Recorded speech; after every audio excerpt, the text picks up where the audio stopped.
Oscar, our time on Fight Island is coming to a close. Sadly, it's been a fun run to say the least, but it's ending on an absolute bang, I think. One of the best fights that we're having once we're here. Robert Whittaker, Darren Till, very, very intriguing.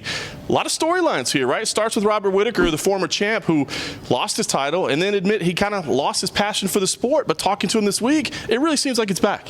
Yeah, I mean, you got to say, first of all, you're absolutely right. This is one of the fights I've been looking forward to the most. Even before we landed in Abu Dhabi, I was looking forward to this one. It's got so many storylines. Like you said, Robert Whittaker, I have never seen him look so happy on a fight week. The guy came in, he was positively jovial, he was cracking jokes, he said he was looking forward to quarantining, play the video games. Great mood, usually such a guy of high intensity.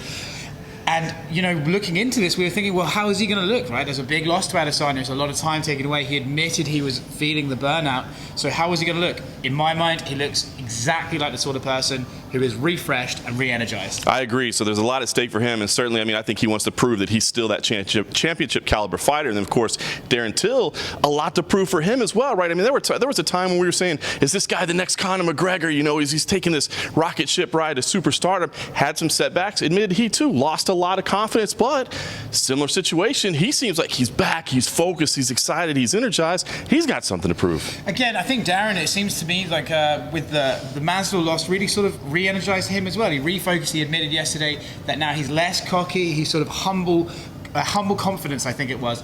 And he's just, again, his same sort of thing as Whittaker. You know, they're both coming in and they've got a lot to prove here. For me, Darren Till, it's almost like a crossover fight for him.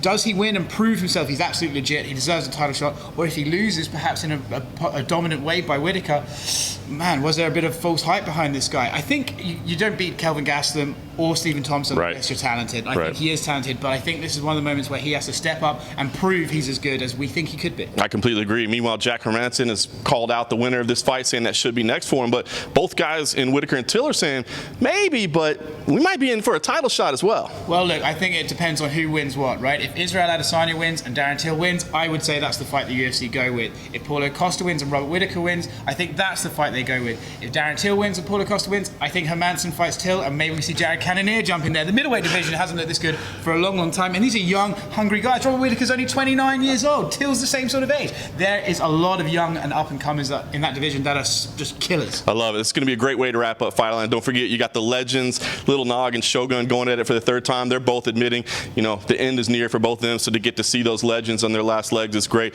You got Alexander Gustafsson moving up to heavyweight to face Fabrice Overdoom. Talk about another guy that's re-energized. Said he lost his passion, but he's back. So there's a lot, and really there's just a lot, period. There's 15 fights on this card, man. There's a lot for everybody. It's going to be a good one. It's going to be a great way to wrap up Fight Island. Of course, we know at this point we'll be back here at some point, but it'll be a great way to wrap up this first stretch. You can get full coverage on MMA Junkie and, of course, the Mac Life as well.